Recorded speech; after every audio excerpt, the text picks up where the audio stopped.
Hello everyone. তো আজকে হঠাৎ করে আমাদের বিকেলে প্ল্যান হয় যে একটু পার্কে যাব ঘুরতে। তো যেমন ভাবনা তেমন কাজ, বেরিয়ে পড়লাম দুই বান্ধবী। তো চলে আসলাম আমাদের বালুরঘাটের সৃজনী পার্কে, টিকিট কেটে ঢুকে পড়লাম ভিতরে।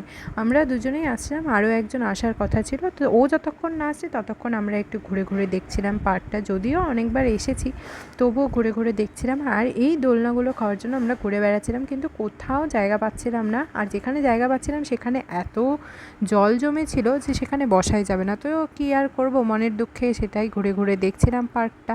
আর এখানে দেখো কত মাছ, আর আমরা এখানে বসেছিলাম কি করব, কোথাও জায়গা তো পাইনি, তাই এখানে বসে বসে মন খারাপ করছি। আর তারপর মন খারাপ করে কি করব, তো কিছু ফটো ভিডিও দুজনেই তুলে নিলাম। আর ওপর থেকে ভিউটা দেখতে কি সুন্দর লাগছে, তাই না?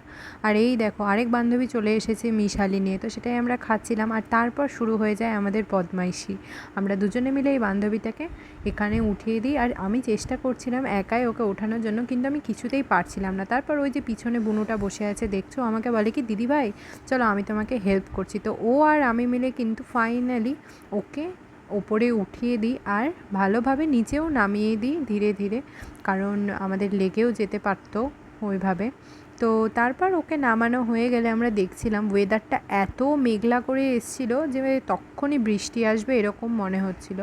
তো যাই হোক, আমরা ওখানেই দাঁড়িয়ে দাঁড়িয়ে ভাবছিলাম যে আরও কিছু ছবি ভিডিও করব, কিন্তু সেটা আর হয়ে ওঠেনি। দেখতে দেখতেই চলে আসে বৃষ্টি, আর আমরা এখানে এসে দাঁড়িয়েছিলাম অনেকেই। আর এই ট্রেনটার মধ্যে আমরা বসার জায়গা পেয়েছিলাম না। তারপর একটু বৃষ্টি কমলে আমরা এখানে জায়গা পাই, আর আমরা এখানে বসে পড়ি। বসে বসে দেখছিলাম বৃষ্টি। তারপর বৃষ্টিটা একটু কমে গেলে আমরা বেরিয়ে পড়ি বাড়ি যাওয়ার জন্য। তো এখানে যেহেতু কোনো টোটো ছিল না, তাই আমরা তিনজনই হাঁটছিলাম, কিন্তু আমাদের মধ্যে এক বান্ধবী কিন্তু সাইকেল নিয়ে এসেছিল।